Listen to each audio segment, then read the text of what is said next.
All right. Have you ever finished a book and realized you were no longer the same person? Not entertained, not distracted, just changed. Tonight, as part of the National Ireland Reads celebration here in Wicklow, we are asking a simple but powerful question. Which books changed lives? And how? And to what extent? So, welcome to this special edition of the Witty Wicklow Writers Workshop. I'm Vítor Vicente, and together with Maria Stavropoulou and Jeroen Vandommele, we are exploring the stories that shaped us, the books that altered our thinking, our personality, maybe even the direction of our lives. Because reading isn't passive, it builds us, it unsettles us. Sometimes it saves us. So, whether you join us from Wicklow, Dublin, Cork, or anywhere beyond Ireland, I wanted to let you know that you are part of this conversation. So use the chat box. And I want to ask you a question right away. What book changed your life? Let us know in the live chat right now, and we'll pick it up along the way. Because we believe books still matter in a noisy, distracted world. So if you believe the same way, the same thing, make sure to subscribe and join our community. Let's talk about the books that made us who we are. I would start with you, Maria, if you don't mind. So let me know in terms of Ireland Reads Day. On a day like today, do you treat reading as something, say, ceremonial, like carving out sacred time, or is it more woven into your everyday life? Um, I have a pretty much standard time of the day where I read, and that's when I'm ready and I've gone to bed. And then depends on how interesting the book is and how not tired I feel. It can go up from like half an hour to 1 hour, 2 hours, late into the night, whatever. But also, if the fancy takes me during the day, I'll just stop whatever I'm doing and if I'm not doing anything important, I guess, like have food on the stove or something, and I'll read then. So it varies per day. I usually try to read right before bed so that even if I'm very tired or if I've had a busy day, I'm always reading a little bit. But yeah, I guess especially if I'm reading a very interesting book with lots of cliffhangers, I'll definitely make small rounds to it during the day amidst other tasks. Yeah. I'm going to be open about my Ireland Reads Day 2026, and I cannot lie. I cannot lie because I met some of it with the gentleman in this session with Jeroen. We were having a coffee and a great chat as usual. This time in Bray by the seafront. The weather was fine considering how it was a couple of weeks ago, so it was very pleasant. I read a bit. I have a chat with my good friend Jeroen, so I couldn't imagine it any better. Jeroen, we were just in person a couple of hours ago. Here we are now talking through screens. It's always great to catch up with you, mate. If you could design the perfect Ireland Reads Day for yourself, what would it look? What would it look like? Where are you? Where are you reading? And what kind of atmosphere do you need? Well, I'm a little bit like Maria. I tend to try to read before I go to sleep at night. That is my kind of go-to time that I would use for reading. However, I find myself recently, on the commute, I try to read a bit more as well, so that like I do other things, but I'm trying to read. And sometimes I find at work as well, if I, like it's a horrible day outside, so I can't get outside, I'm gonna pick up my book and go to a quiet corner and read. I kind of need quiet and I kind of need peace around me. I find it tricky to read in a full carriage of a train, but I do it nonetheless. But yeah, reading is kind of a peaceful activity for me, so I kind of need peace and quiet. And also, I find that it's great to, like Maria was saying, if you've had a really busy day, if you're doing lots and lots of things, if you read at night, I guarantee you're going to have a good night's sleep.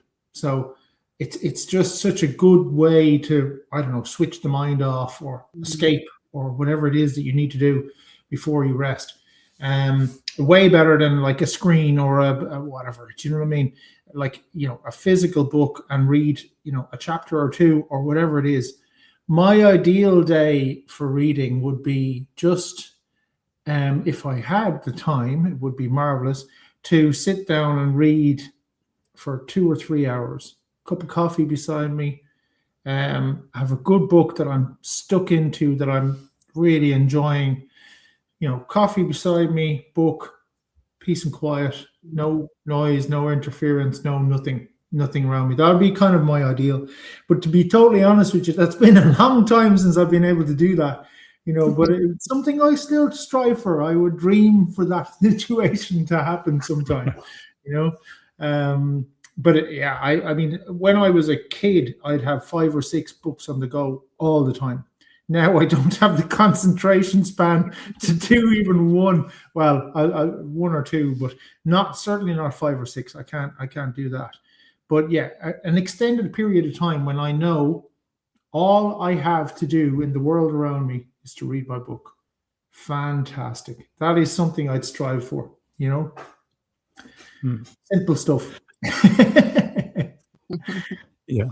Reading should be simple. I think there's so much complicated stuff in life. At least reading is something that you don't need to put a lot of thinking.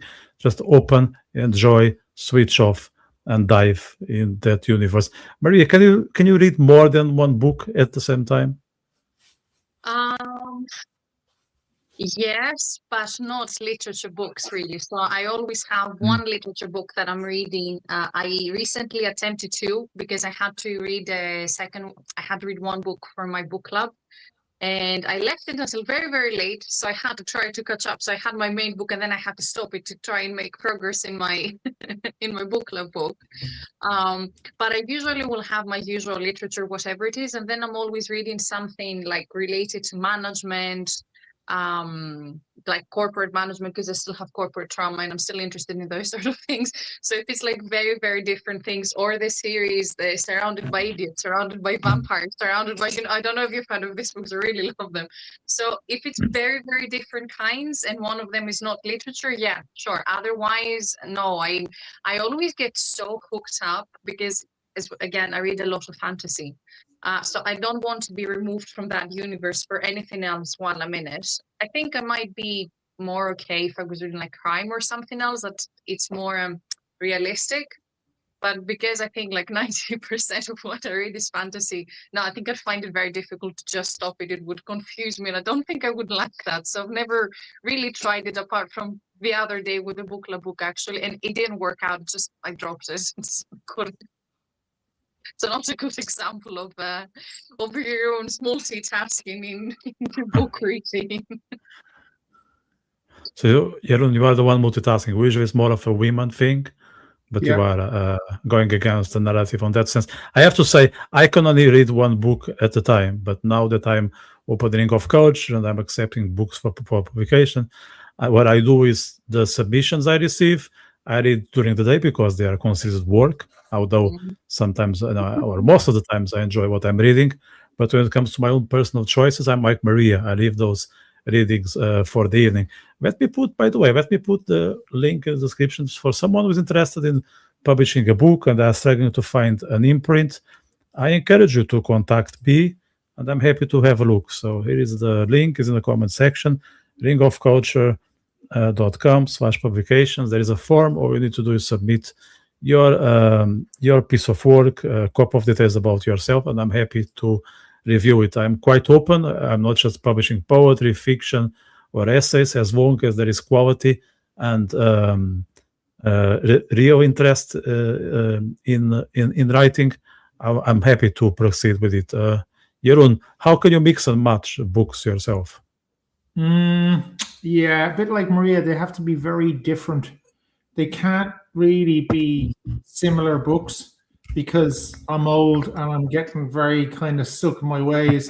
So guaranteed I'm going to get confused. So if I had, like, I don't know, The Lord of the Rings and some other, amazing fantasy book, I'd be putting fucking Star Wars stuff into, Jedi into The Lord of the Rings. I don't know, it would get very confusing. So it has to be two very different subjects for me. And I find as I've grown older, I'm usually more reading factual stuff, or historical stuff or political stuff, that's kind of where I go to. But if I had, let's say, a fantasy book and a history book, well, that's fine, because never the twain shall meet. Obviously you've got historical fantasy, but so for me it would have to be two very different kind of directions of book to be able to read two at the same time. But generally I'll try to keep to one, because I just like the fact of one train of thought, one thing, and then leave the next book for when it's finished, if you know what I mean. But I happen at the moment to be reading two books, but that's unusual. And I just try to concentrate on one and enjoy it, and then go to the next one. But I like to have sort of future books, so I like to have a little pile of 3 or 4 books, right, sitting there waiting, right, for whatever book that I'm reading at the minute to go to that, So I always like to have a couple of books lying around that I haven't read yet and that are waiting for me, and they're kind of sitting to the side in a little pile, waiting for me to finish whatever I'm reading first, and then go on to that. Yeah, I feel like being called out, because I always have. I think a subscriber 1000 actually told you this the other day, that I always keep a pile, and he's always trying to reduce it, and I'm always adding more stuff. I had 13 books at some point, and I had to reduce them, because it was, I thought I might, make a sudden movement, and then you have a tower of 13 books collapsing instead of like the usual 2 or 3 that would be acceptable. So yeah, thank you. Yeah, I'll be the same. Yeah, I'll be the same. I also have a queue of books waiting for me, especially now that I came back from Israel and Portugal. I got a lot of love and affection and gifts. So I have like 10 or 12 books teasing me, saying, finish that one, I'm waiting for you. And sometimes I need to make a huge effort just not to skip the book I'm reading, not because I'm not enjoying, just because I'm looking forward to put my hands on next one. But at the same time, I think it's also like a discipline exercise that will help me to be disciplined in other areas. Yeah, it's like eat your vegetables so you can have your dessert, social mentality. Here's a comment from Sincerely What? Thus Spoke Zarathustra. Love that book. Man, you read my mind. I'm a big fan of Thus Spoke Zarathustra. I may have read this Nietzsche book at least, 3 times, maybe 4. And I'm a huge fan. One of those books that I haven't read for some time, maybe for 10 years, and I want to go back on it. Actually, I want to read the whole Nietzsche, because I think I changed a lot myself, and Nietzsche is one of those authors that you need to read at different stages of your life. So a great suggestion. Thanks for that. Other people that are watching us, let us know how you discipline your books and reading habits. We may learn something from your understanding of reading. I want to ask you, Maria, talking of focus, one thing at a time. So when you are reading and you are deeply absorbed in a book, how does that feel? Would you say it's escape, expansion, comfort, or confrontation? It definitely feels like escape. Not so much because you need it, because I feel a really well-written book sort of forces you on it. Like if you get immersed by the characters, by the plot, what that's happening, whether that's like another world, like reading fantasy or sci-fi, or is it crime, or is it romance, or is it anything, I don't know, happening in this world at least. I think you just really immerse yourself into it.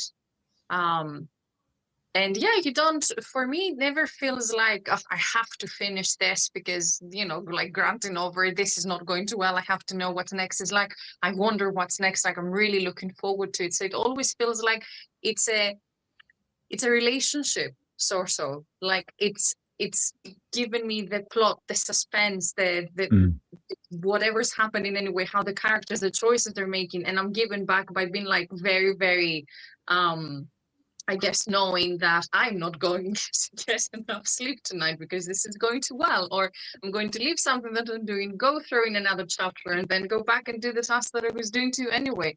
But I feel it can get very, for me, it's happened a couple of times where I read a lot, and I left things behind because I did not want to put a book down. So you definitely have to be responsible, I think, if you can get addicted like me. But it definitely feels like you're getting to know yourself a little better, because by, year after year after year, I understand myself better as a reader and as a writer, as in why did I consider this a good plot? And there's not questions I'm asking myself while I'm reading, but then you put it down, you've had a couple of days to simmer, and you're thinking, yeah, why did I prefer that character over that one, or why that spoke to me, why it made me emotional, why that choice, for example, made me angry. So I think it's definitely escape, but also you're working with yourself at the same time in a way. And I think it doesn't have to be as profound as I'm making it sound, but I think because we get this ability as humans and our brains work that way, that we can really, really understand and read between the lines and have opinions on whatever is happening. I think it creates this sort of relationship that I said, where you're not just reading something that happened to someone and then you can go on with your day. I think everything lives a little bit inside you. Yeah. There's another comment from our dear friends in Serie Nietzsche and Mark Steiner, Heidegger and Wittgenstein, Schopenhauer and Derrida, many, many good authors. I guess philosophy is my corner. I have to say we share the same corner. I'm a big fan of all those guys. Derrida, not much, but all the others, they are for sure authors that I relate a lot to. It's funny that you mentioned Mark Steiner, because Mark Steiner is not much philosopher mainstream, but I think he is key to understand how society was changed in between 18th and 19th century. I'm a big fan of Heidegger. I expressed my admiration for this guy a couple of times. It's not enough. And I read recently Schopenhauer, and I'm liking him more and more, and probably is also something that will grow with age. Jeroen, I want to ask you in terms of reading, do you think when you read, you use more your emotions or intellect, or it's a mix? Good question. I think it's probably a mix of both. And because I would read a lot of factual material, then it's probably slightly more intellect. There is emotion involved, but because it tends to be either history or politics or sometimes philosophy that I read. Now, I read other things too, but that's really where I go to. I would say that it's probably my intellect that I'm using more. Because those kind of factual books tend to be a little bit emotionless. Now, you might be emotionally affected by something that happens in the book, of course, but I'd say that for me, it's probably more of an intellect kind of thing, that I'd be using, simply because of the subject matter that I read, or tend to gravitate to, which tends to be factual, tends to be historical, political, that kind of thing. So less emotion is involved in it. Yeah. Here's another comment. Steiner is like a father to Nietzsche. I absolutely agree. I would say William Blake is another unknown father to Nietzsche, and yeah, they're all crucial to understand not only the 18th and 19th century, but also some disappointment with society and how people find other ways to live when the fabric of the society is going in a very ugly direction, I would say. Right. Let me just, before we go to the next topic, I want to share one of our initiatives. We have a few, but I will start with this one, which is, am I sharing? Not yet. I'm sharing now. Yes. Yeah, you're sharing now. So, cool. Thanks, Jeroen. So we are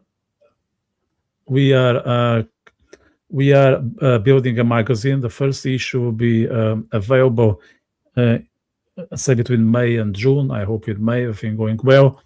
And it's not just the three of us writing. It will be the three of us for sure. We have an invitee, but we also want you to be part of it, guys. So we open a contest, okay? There is an open call. All we need to do is submit your piece using this form, a waive of the early bird fee, because that won't be the same until the end of the contest. So the contest is available for people until the 31st of March. We already have a good few candidates, but I'm sure there is more quality. So if you are one person looking to be published and you're still, let's say, not ready to have a whole book, or you just want to participate here and there, I think that's a good opportunity for visibility, build your profile, and there are prizes. So there are prizes. The first 4 will receive a free copy of the magazine, and the first will be invited to participate in this workshop. So I encourage you to go to this page, ringofculture.com/publications. Encourage everyone to submit your essay, poem, or flash fiction, and the 3 of us will evaluate and choose the best 4. So the link is in the description, and we are very excited to read what you want us to evaluate. So it's there. Right. Let me bring this back to how it was. That's good. Just one more comment. This sincerely what is very very very active. I like that. But like also Cervantes with Don Quixote. Any comment on the classic, guys, before I go to next topic on Nietzsche, Cervantes, Schopenhauer? Anything you wanna say from your end, Maria, Jeroen? I think Don Quixote is its own category of literature, if you ask me. There's Don Quixote, there's fantasy, there's sci-fi. 100% I agree. It was far ahead of its time in a way. Absolutely. Absolutely. Yeah. It felt psychedelic almost, like it was such a walk in the face. I did not expect this book, especially back when I read it. I was very young, and it really stood out. Yeah, and I hate to go back to this topic, but there's too much Nietzsche in my blood. Cervantes wouldn't survive in this day and age, in the way he describes some ethnicities, groups of society. He wouldn't survive. But most of the classics, I dare say, would get around for their money today. Yeah, talking of the modern age, people are not very keen to read these days. I think they are quite busy, they are distracted. Their attention is somewhere else, not on books. So in this road of constant scrolling and short form content, Maria, how would you remind people that reading is still worth their time? I think the ultimate thing that you can say, apart from, having the usual spiel of, books are good for you, good for your mental health, they're good for your brain, blah, blah, blah, blah, blah, blah. I think the one thing I would say is just remember that we exist outside of work, outside of chores, outside of the things we need to do for our family, the expectations everyone has for us. When you get a book into your hands, it's just you in the book. That's something that nobody can break, and you are entitled to that time when you read, whether it's 1 hour because you don't have such a busy day today, or it's just 10 minutes before you're going to bed. And it is super healthy. I think every time, if you realize how much time we spend on our phones, like mindlessly scrolling, and I think it's called doom scrolling. That's what the young people call it these days. It's astonishing. Like my phone has started sending me notifications that, you use your phone like an hour more than last week. And I'm like, I did not do anything in purpose. Like I didn't have a busier week on my phone. So 1 hour of my life, I spend it on my phone, potentially scrolling, where I could be writing, I could be reading, I could be literally doing anything else. So I think if we try to swap out a little bit of the time we spend on our phone, again, even if it's 10 minutes or 5 minutes, or say, I'm going to read 2 pages today right before I go to bed, I think it's super important. It's super healthy. And for me, it's self-care. It's like, when you go to a spa, when you go on a little holiday, and it's something so very deeply personal. I think I don't have kids, but I think that when you have a lot of responsibilities as a parent or as a person who is employed somewhere or whatever, or you take care of your family, it is very important not to lose yourself in the tasks and the expectations. And the book you pick, it's something you picked it, something piqued your interest in it, or someone who cares about you recommended it. So it's something very, very uplifting, I think, and it does help us stay ourselves when there is, in this world that's only quick information and responsibility, and you have to pay your bills and you have to show up work and nothing seems to be working. That is very, very, it's like a little oasis, I think, reading in everything that's happening. That's how it feels, at least, especially when I'm very overwhelmed. Yeah, 100%. I think it's like most things. If you don't set time to get busy with those, then it will never happen, because there is so much in the schedule. There's so many distractions and people messaging you, and at some point it just fade away between all the others. So you need to schedule if you want to do it, because otherwise it'll be postponed ever and ever. When it comes to encouragement, I think, like with everything else, we shouldn't just mandate, like, do this, do that. Most people hate it. Most people don't like to obey, although they obey a lot, but consciously they don't like to do what they are told. So I think perhaps it's a better strategy to sell the benefits, tell how good it is to do, in this case, reading. How positive would that be? You can just come up with a package of perks, or even lead by example, saying, by reading, as you guys just mentioned, I feel better about myself, I can relax, I can sleep better, instead of just saying, you should read, you'll be no one without reading, because at least a good fraction of people will just refuse for the sake of refusing. And I feel we understand, like, we are not like, most of us are not yes sir individuals. So if someone is just forcing reading on you, chances are that they will say no. So Jeroen, if someone says, I just don't have the time to read, which is BS, what would you tell them? Well, everybody's got 10 minutes. I don't care how busy you are, right? I don't care how much stuff you have going on, how many kids you have, how much, work life, blah, blah, blah, blah, blah. Everybody's got 10 minutes. And if you can switch out 10 minutes of sitting on your phone, scrolling, or whatever else, right? Because you're going to find 10 minutes to do that. So then switch it out, and just say, well, instead of doing that, I'm going to go and read a book, a poem, a piece of literature, a play, I don't know, whatever it is that floats your boat. But everybody does have time. This is the thing, right? This is the myth, that people don't have time. People don't have time if they don't want to make time, right? It's as simple as that. If you want to make time, you will make time. And I could not, there's a few things that I would say that you should make time for in your life, sports, exercise, and being outside, being in nature, and something like reading, because reading expands your mind. It expands your knowledge. It expands yourself. It expands your self-worth. You know more about stuff, things that you are interested in. It gives you so much more. There's just so much information.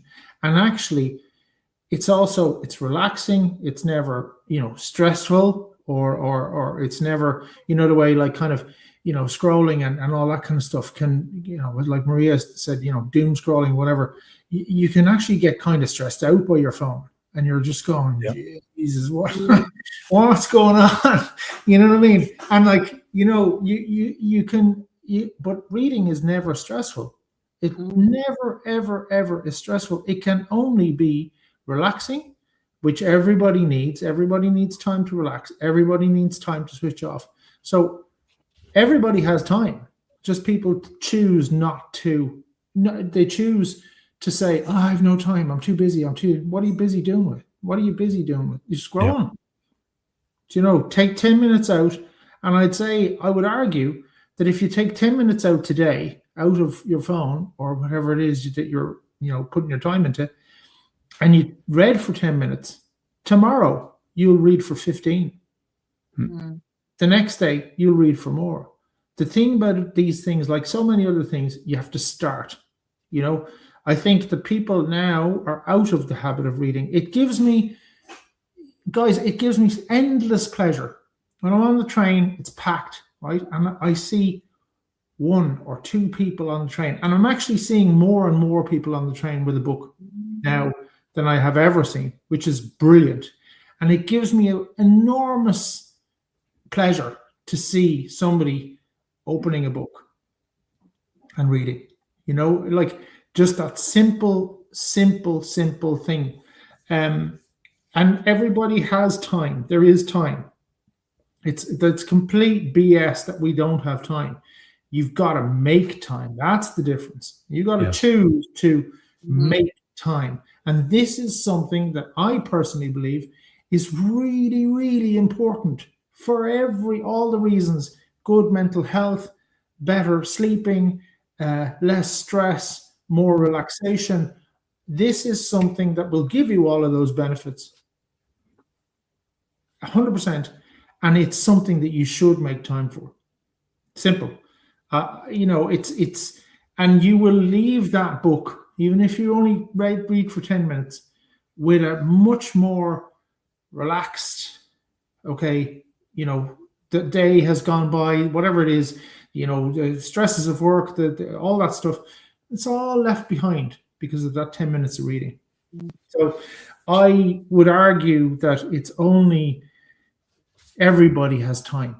And everybody should make time for reading. And yes, I'm agreeing with you, Vitor. You shouldn't say to people, oh, you have to read, whatever. But reading can only be a benefit to you. That's only it can only be a benefit. It cannot be a negative in any way. So that's just my point of view on it. And making time for that makes you a better person in terms of being more relaxed, being whatever, less stressed, less, all these things. It can only benefit you. So make time. You have it. And if it's 10 minutes, so what? I guarantee you'll feel better after it. Yeah, 100%. Every time I see someone opening a book in public, there are 2 things, I think. There are a few, but there are 2 main things. One is this person is choosing his choices, which is something that most of us don't. And, I'm not an exception. I try to be the owner of my choices, but I'm not the owner all the time. And the other one is this person is good at time management, because as you just said, Jeroen, this person is making time to read, because this is a personal decision. There's no one telling you have to read, or you need to, or it's not like answering message or checking the news that somehow you are forced, because otherwise, how are you going to socialize? Reading is something between you and yourself. If you don't do it, no one will notice, and life will go on. Your group of friends will still sit with you for a cup of coffee or a pint, or will go with you for a walk. It's only for your own pleasure, and it's not selfish. It's just something that will make you a better person, and everyone will benefit from it by the time, for the times that we're going to socialize. There is another question from our good friend. He's saying that the fiction of fiction may sound easy, but it's essentially to explore domains that otherwise will not be touched and understood. Do you agree? I need to read it again because it's complex. The fiction of fiction may sound easy, but it's essentially a tool to explore domains that otherwise will not be touched and understood. Don't know how to unpack that. Anyone has the courage to approach it? I would say I would agree with that. I suppose the whole thing about fiction is, you're looking into other spheres, other worlds, other people's lives, or kind of fantasy, whatever. Yeah, so you're exploring different,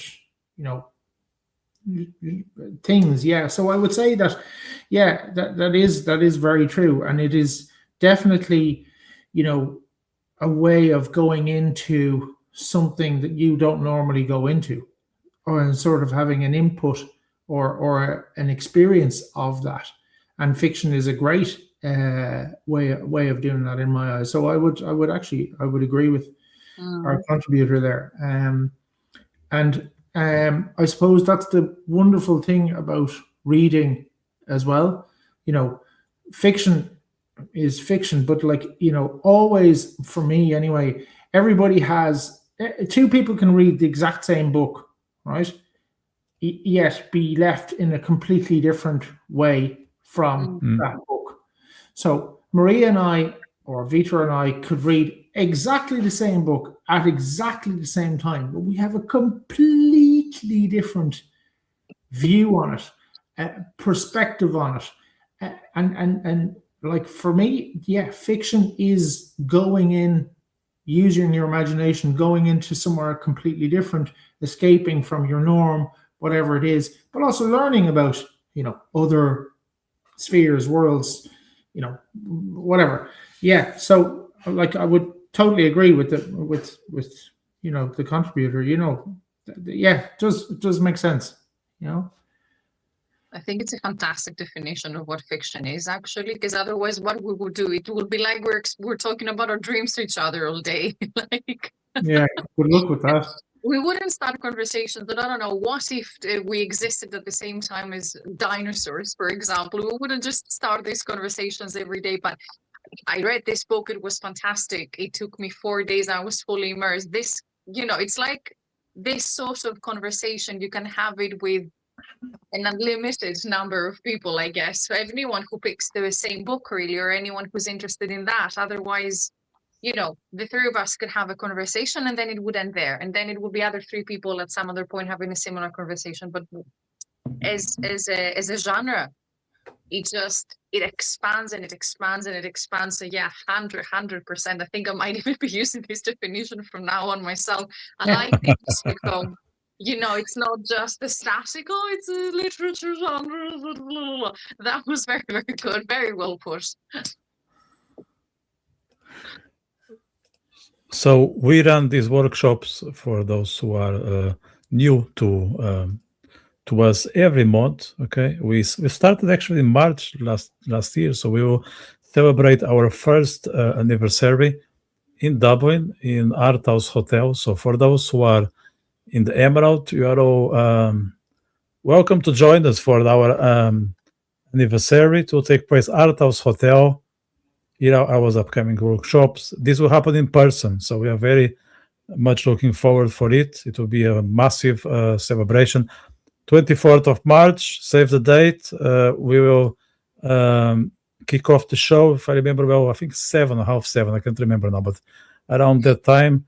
So if you are in Dublin or somewhere nearby, we'll be very happy to see you. We have a couple of other shows in the pipeline in person. We'll be traveling to the Republic of Cork to the 22nd of April as part of the Cork Road Book Fest. And then the 15th of May, we'll be in County Wongford for Maria Edgeworth Festival in the venue called The Green. So we're looking forward to see people not only in Dublin, but also in the Midlands and in Cork. We do this usually on Tuesdays. Today's a special edition. We do one Tuesday a month. And sometimes, happens on YouTube. Sometimes we do it in person. We are very happy to do it in Ireland, but we'll be very happy to start doing it abroad, and hopefully it will happen sooner than later. Before I go to the next topic, is here another comment. Fiction is the suspension of the rules of life to explore without injury. That's a very cool definition. Thank you very much. Yeah. Yeah. I like that, exploring without injuries. Yeah, for sure. Especially if you're injury prone. Especially because last time we were live, both of you were injured, you know? Oh my gosh. Yeah, it was the Wounded Wicklow Writers Workshop rather than I would have been happy not to have explored that. So yes, that happening to someone in a fictional setting, much more preferable, if you ask me. Let's move to our favorite books or authors. So I'll start with you, Marie. Is there any book that genuinely changed the way you see the road and the human species? And what kind of shift took place in you? I think I have to mention two writers. I can't speak about individual books because they're so numerous and so good. I think they collectively had an impact on me. So when I was a kid, I was a great fan of Enid Blyton. You know, the children's author that wrote these books of The Secret Seven. I think it was 6 kids and their dog exploring those like very child appropriate mysteries happening. And there was another one that something 5 was other 5 kids and the dog has similar things happening to them as well. And I really remember them and I recommend them eyes closed to anyone, because at the age when I read it, I was in elementary school when I started them. It just really speaks about so many things that would interest you as a kid without it making it like a morality or an appropriateness lesson. Like, I learned how kids can be friends and have fights and disagree, and it's still healthy and they still care about each other. And as a time where you go to school and you have siblings, it's really, really important to learn lessons like that in a setting of, oh, someone stole some jewels, or there was like a really weird ghost parading around. What is going on there? It was really, really refreshing. Really, I really think it's not that it changed me, because it didn't took me from a place I was to a different place. I feel it molded me though, because growing up, first of all, I had a similar group with my friends because we were all fans of these books. So we had our own Secret Seven clique, and we were solving fake mysteries and whatnot. And that gave me so much pleasure. And I really miss those times with those childhood friends where we were so influenced by those books. But I think it really shows me what good and healthy childhood looks like. And that combined with the good and healthy childhood I had at home, it created this sort of bubble for myself. I was really, really happy growing up. And I think it's partly because of lessons I got from these books and how interesting it was. And I think it really pushed me towards reading more, because they were very, very well written. They're kind of old books as well. So you can see this continuance, let's say, from where they were written till today. And the things that they're talking about are still valid, are still relevant. Kids can still benefit from them while not really realizing that you're learning things actually. And the other author that I have to say, which I think is my favorite and is really, really shaped me as a writer as well, as Agatha Christie. I love her so much. And I think learning about human nature through her books and trying to figure out who, the kind of whodunit situation that she puts you in every time. I think that really, really, again, not changed me, took me from somewhere to somewhere else, but it really, really cultivated an interest, a healthy interest, let's say, like poisons and murder weapons, and someone saying something doesn't mean that it's true, all of that. And because in every book she explores different characters as well. You really get to understand human nature better, why people fight, what brings people together, that people react differently in different situations, and that's okay, usually. So yeah, I'd say I'm picking these two because I think they came at different stages in my life, but they're both still with me so intensely. I don't know. If you want to distract me, just start an episode of Poirot.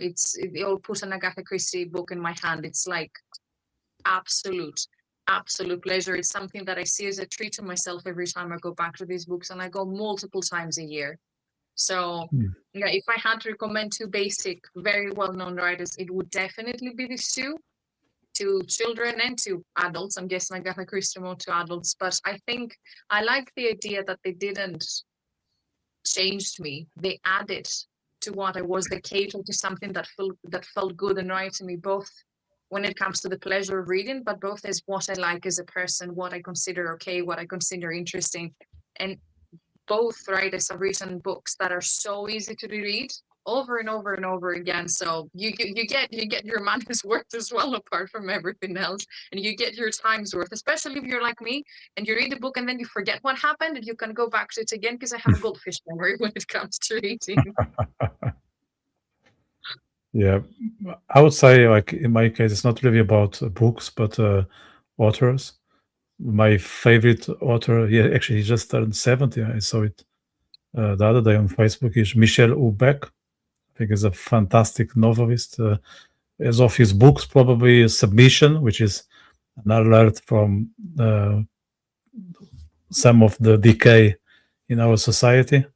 And then if you cross the Atlantic, I'm massive fan of Bret Easton Evans. They're actually similar just they have different culture. So the way they express their concerns would be through different methodologies, but their worldviews and their cynicism, it's quite similar. As of classics, I would go for Franz Kafka. Massive fan of Franz Kafka. I cannot get enough of his books. I'm always happy to go back to, maybe The Trial will be my favorite, or Castle, or even his letters to his father are of interest if you want to understand his mind. And then George Orwell. I think George Orwell is an absolute genius when it comes to social politics. And I also like his writing of living in Paris and London with some indigents and marginals. I'm a big fan of that poetry.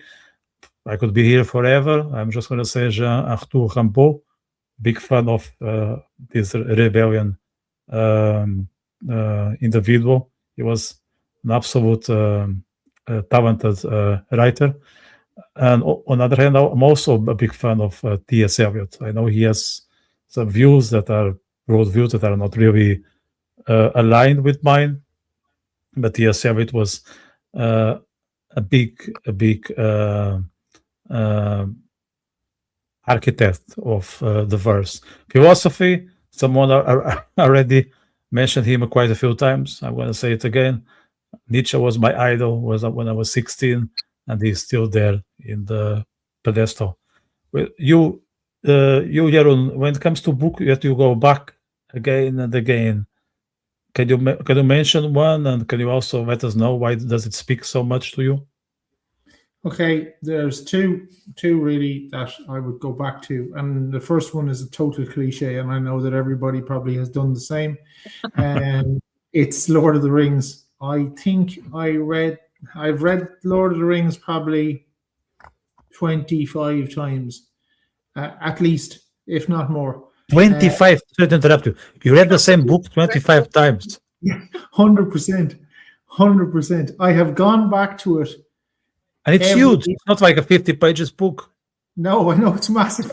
I think I've read it every year since I was probably 13. That's what he's read 25 times, everyone, if you want like a visual.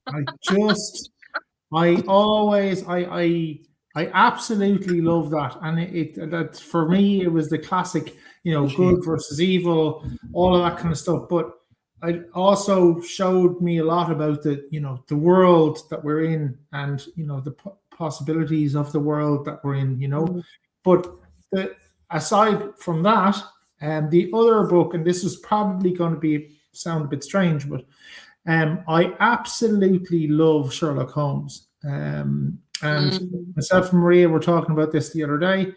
And Sherlock Holmes, for me, when I was, 15, 16, I was obsessed with Sherlock Holmes and the whole kind of thing of like learning about the detail of life, and looking at the small details. So I trained.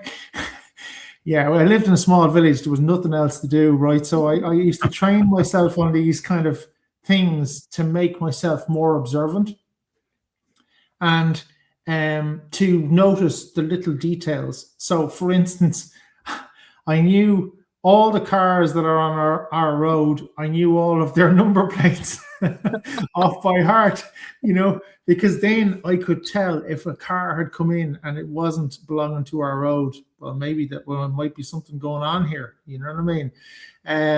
But I loved the detail that he was able to, the analytical way that he was able to, like everybody else saw it in one way, but Holmes would see it in a completely different way. And that's, for me, still, I read it recently, and I'm now listening to an Italian audiobook of The Return of Sherlock Holmes. And those are two books that really stood out. And another book that's always stuck with me, and I can't remember even the name of the author. I must look it up at some point because I have to find it again.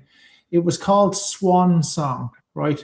And if I remember rightly, it was called SWANN Song.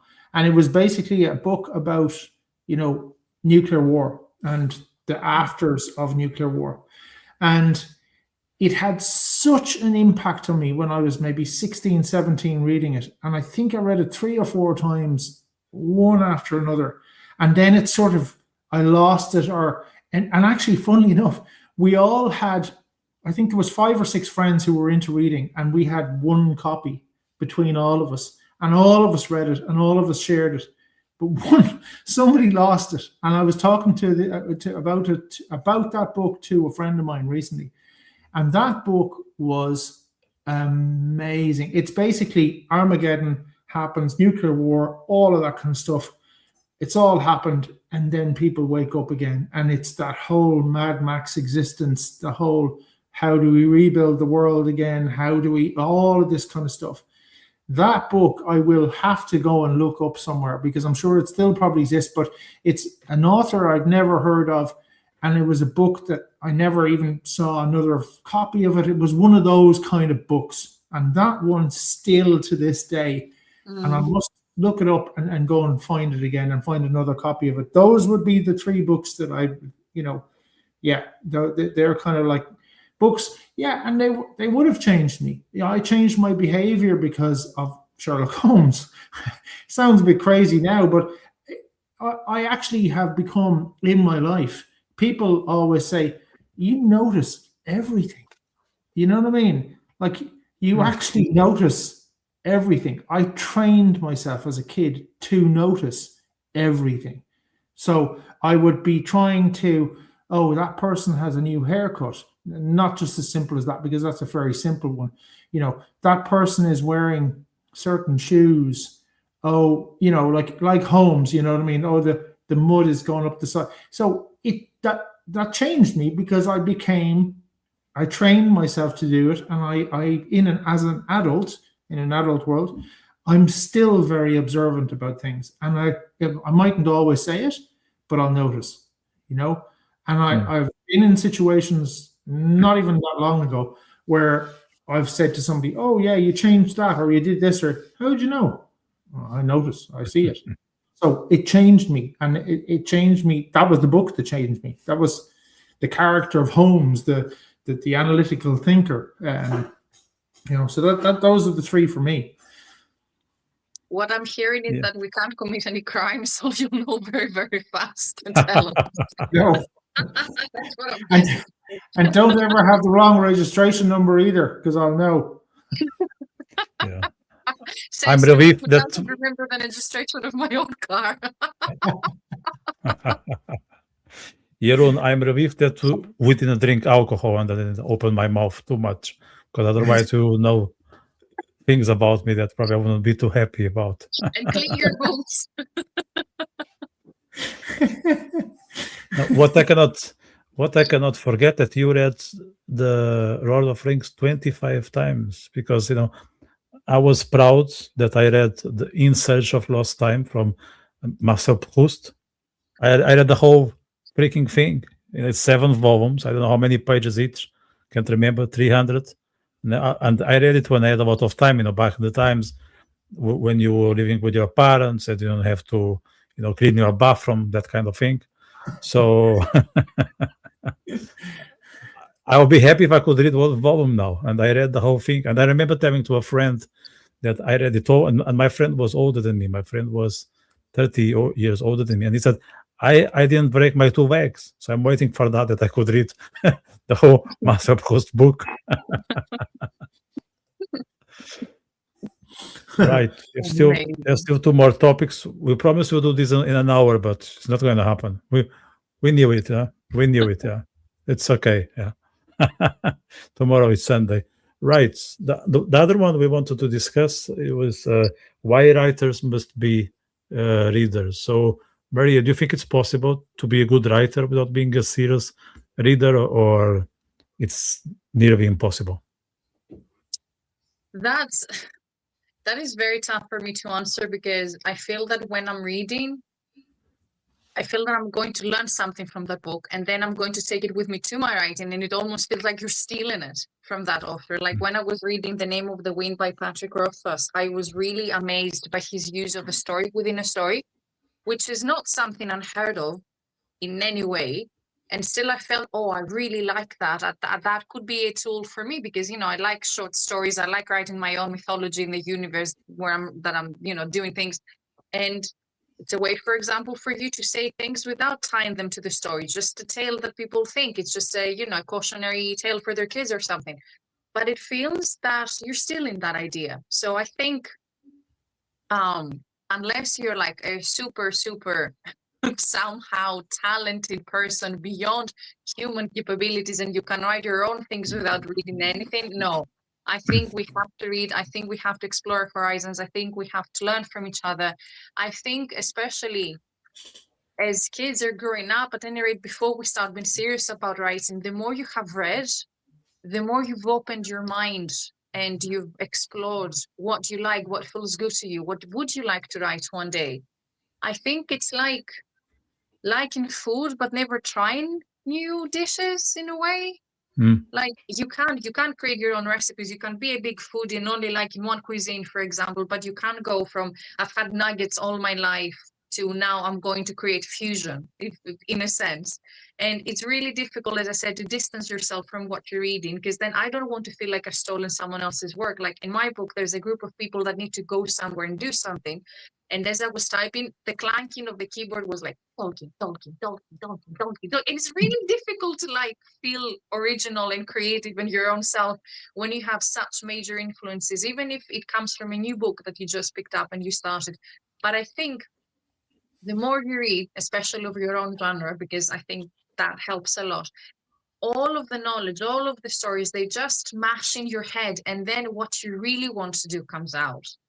So I think it is absolutely very beneficial. And I think if you end up picking one book a year, you perhaps are going to follow that book too closely in your own writing. And I would never want that. So I'm trying to explore different things, see how other people say their stories. Because I think that's the other thing, especially with fiction, it's a very specific kind of storytelling. I think you have to know what you like to be able to be a storyteller yourself, whether you follow a very traditional way, like it is in fairy tales, all three witches said three things and, you know, like the patterns, for example, of it, or whether it is something ultra complicated that requires a lot of world building, very complicated relationships between characters. I think you're doing a favor to yourself by reading more. And I would be scared if I stopped reading. And then I think I'd find myself in a pit where there's no inspiration, there's no admiration for anything. Definitely as a writer, I think it's beneficial. And if you're even considering starting writing as a hobby, I think it can be actually a good thing if you have a writer that you admire especially, and you're saying, oh, I wonder what, you know, if Tolkien wrote sci-fi, for example, what it would look like. Or you can write fanfic even, which is another thing that I've done. I've actually read a piece of Star Wars a year ago. Just my own story based on that universe. And I found that very, very liberating, that the rules were set out for me as a reader, and I didn't have to think much about it as a writer. So I just picked to say my own story in something that was already there. It was one of the most amazing writing experiences in my life, that one. So I think I should actually, now that I'm talking about it, should go back to fanfic for a little bit whenever I'm finding my own work a bit strenuous. But no, the more you read, the better writer you become. The more you cook, the better cook. I think it's the same thing if you ask me. Yeah, I fully agree with you on both aspects. I don't cook, so I'm terrible at cooking. And I keep reading, and I think I'm not doing that bad when it comes to writing. So totally subscribed. Now, I think before you do something yourself, you need to learn. And to learn, you need to see how others are doing it. And that's true for writing. And I would say that's true for cooking, although it's not my field. But I think we all need to look up someone so we can develop ourselves. Especially, I would say, at the beginning, at the very start, because you are still trying to find your way. So you need to have some guideline, some someone that you can mimic. Yeah, I think at the start it's not a sin if you are just copying others. I think it's part of the process, it's part of your growth. But the moment you create your style and your tone, then you still need to read just to keep yourself updated. But it's not, let's say, it's not as crucial. But it's not something that you can just set aside. No, I was thinking, think of painting. No one says to a person that's starting to paint, oh, you're not good, you're not original because you started with still life. Or because, especially in, back in the day with no AI and no fast technology and all of that, the great painters learned because when they were going in these very famous schools in Italy during the Renaissance, they were copying other works. In the worked under masters before they started having their own thing, and now no one can look around and tell you the very famous painter stole someone else's work. Is by imitating, by learning, by focusing, they discovered, his use of shade works for me. The use of colors doesn't. So then you develop your own thing. I think it's the same as reading. Yeah, 100%. Jeroen, would you like to share your take on the reading and writing? How much does that matter? And not only in your personal case, but you would say in general.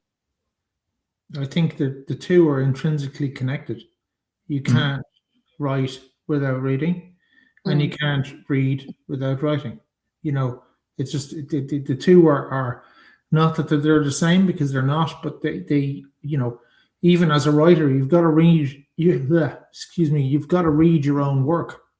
So you have to read back over what you've just written, right? So you need to go back and go, oh, do I like that? Do I need to change it? Do I need to whatever? So you need to go read back your own stuff. But I don't think that you can actually put down a word of writing without having read something and without having, that kind of, is it inspiration? Is it whatever?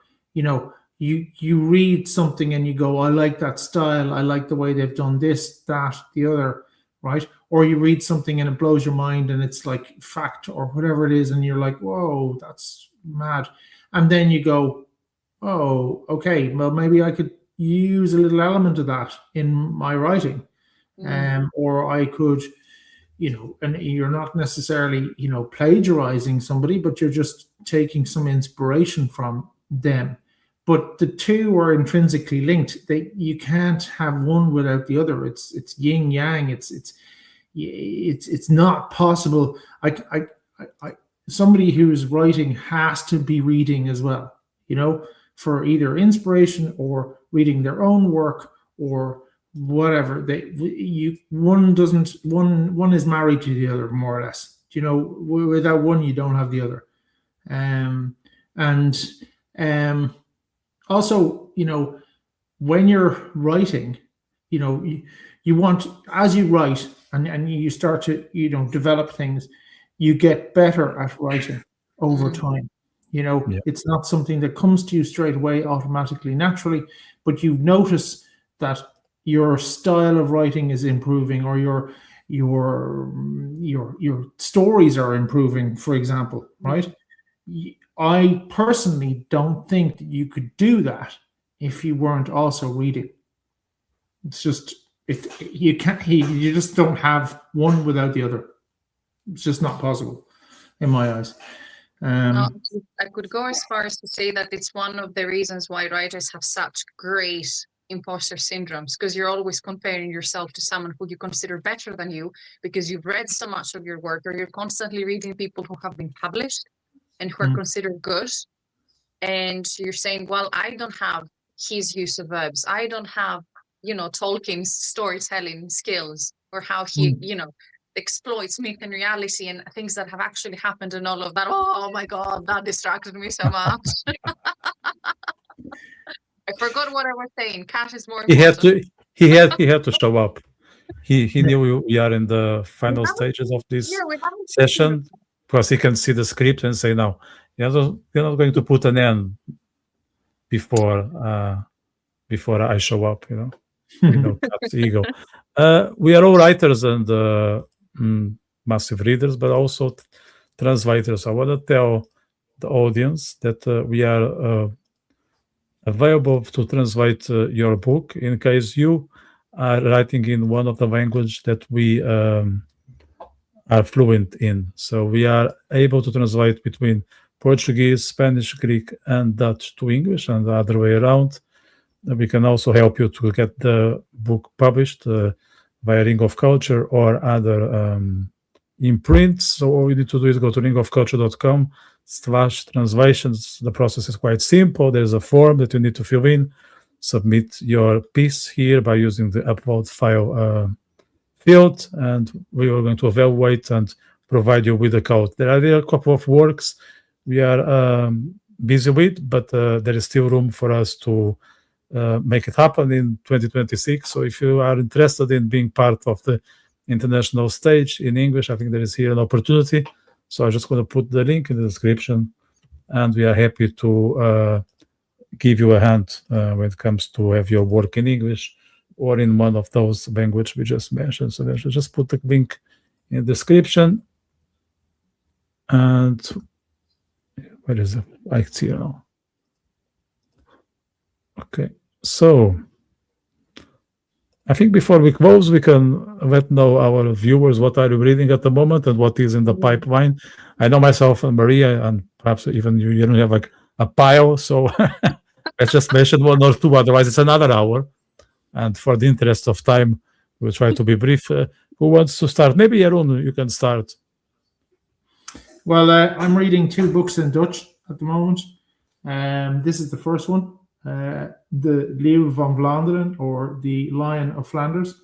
And it is a story based on history about the biggest Flemish, an army of Flemish foot soldiers beating the best and biggest French army of knights. And it's set in 1302. And I'm absolutely loving it. It's an old copy of a book which I love because it's been around for a long time. Somebody's already had it. It's a secondhand book, but yeah, I really enjoying it. And the other one is also a Dutch book, so I'm realizing that I'm losing some of our viewers as we speak because I'm now double Dutch. And this is a book by a Dutch philosopher in the 16th century who actually has a very similar name to my dad's name, which is why it was more interesting to us as a family. And it is his ideas about statehood and what should happen in the Dutch/Flemish state. And it's actually fascinating. It's really interesting in terms of what he saw as the ideal kind of political state, if you like, specifically for the Dutch-speaking area of Europe. And the fact that it's from the 16th century, it's quite before its time, or like way before its time, actually. And at the time of his, writing, he was a persecuted writer. He was, in the end, he was tortured and he was killed, and that kind of thing. But reading it now in the 21st century, it's actually mind-blowing how interesting it is in terms of, what a state should look like, what a democracy, even he spoke about democracy, even though it's 400 years ago, democracy should look like, what the articles of the state or the way the state should be set up. He had quite an idealistic view about a lot of things, but yeah, that's what I'm reading at the moment. So that one there, and probably means nothing to anybody else, but yeah, that's where I'm at.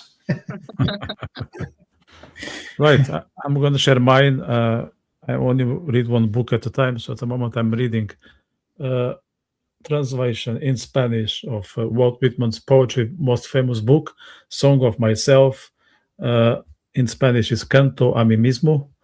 I've read the original. You may wonder why I'm reading the Spanish translation. The reason I'm thinking to translate into Portuguese myself, so I was curious how would that sound in an Iberian language. I'm hoping to start working on it on the next month or two, and perhaps having it published in Portugal. I think Song of Myself is one of the most fabulous poetry creations in the human history. I like these long verses like T.S. Eliot, Ezra Pound, or Albert Campos in Portuguese, and it's something that I want to explore myself, since I've been more interested in sonnets or Rambo style. So maybe it's a format I will try to use it because I have some ideas about writing a long poem and not just a collection. So that's something I'm reading. I'm nearly at the end, so I'm hoping to get it finished by the weekend. And from next week, I'm aiming to start reading this book. It's called Twice Exiled, Once Reclaimed, The Irish and the Jews in the Struggle for Home. This is a book written by a lad living in Belfast. Eddie Attia was actually a gift from the author himself. So if he is watching us, thank you very much, Eddie. I don't know much about the book, but I'm very curious to start reading it. I think it's about the parallelism between the Irish and the Jewish history. So it's something that I want to know more about it myself, and perhaps I can even hold a dedicated session in a solo podcast. So that is me. Maria, let us know from your end. I'm currently reading Italo Calvino's The Invisible Cities. I'm reading it in Greek. The first time I read this book, it was a loan from a very good friend of mine who's also crazy in the head like I am with fantasy, and I really thank him for it. It comes with my usual bookmark, which is my pills. Because even though there are around 583 bookmarks in my place, somehow it's always the pills that come to my rescue when I need a bookmark.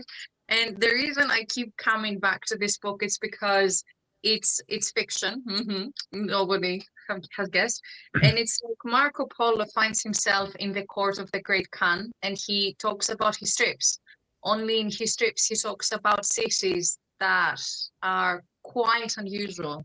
There is a city that is built on a very thin bridge between two massive piles of rock hanging over an abyss. There's a city of the dead where there only exist chambers underground, and if you walk over it, you can hear doors shutting, people talking underground. There are cities that are so full of mirrors that you can't know who is real and who's a reflection. There are cities of colors, of light, of conversations, so weirdly built with such intricate cultures. I keep finding myself back here because I always forget about all those amazing places that he's discovered, because they are so, I feel they always live at the back of my head somewhere, those cities that could exist in theory, I guess. And it just, for me, it's one of the epitome of fantasy books. It really shows you what you can do without creating a universe, because the description of every city is 1 or 2 pages long usually. So he manages somehow, without building and building and building over a particular city, you care so much about what's happening there, and every page could be a universe of books written over it. So for me to manage that in the less than 200 pages that it is in Greek, it's amazing. It's like this man has created 100 universes at the same time, and they're all interested, and I would love to lose myself in each of them. And I read it not only as an inspiration, but as a reminder that you don't have to really dive into anything. There's an art to storytelling that just grabs your attention with a few words and keeps it, like the kind of story that would say around the campfire, that you could memorize it and say it, and every time someone says it, there's something that has drawn their mind more to something particular that someone else. So this is a very, very good example of a very different form of storytelling, but I think it goes back to a primordial needs of actually needing to hear and tell stories. So it's, I would 100% recommend it. Again, it's Italo Calvino's The Invisible Cities. 100% recommend. Yeah, I read it myself. It's an amazing book, Maria. Like, isn't it? Just, you can't keep yourself from going back to it every now and then. Yeah, right. So tonight we talked about books that change lives, and maybe the real question isn't just which books changes, but who we would be without them. Reading isn't just a hobby; it's much more than that. It's how we expand our road without leaving the room. It's how we understand people, how we understand the universe, how we make sense of individuals we've never met. It's how we slow down in a road that constantly pushes us to speed up and lose our way. So as Ireland reads encourages us to get lost in a good book, maybe what we are really doing is finding ourselves again in a different shape and form. If you have been watching us tonight, you can still use the comment section. We'll pick it up later on and let us know what book changed your life and why.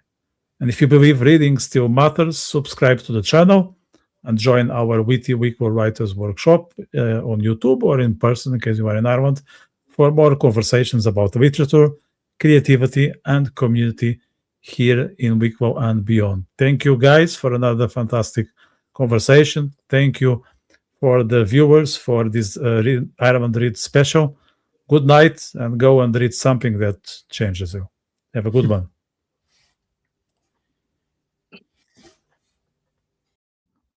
Thanks so much for watching. Click here for more episodes, subscribe here to catch the next ones, and let me know your thoughts in the comment section.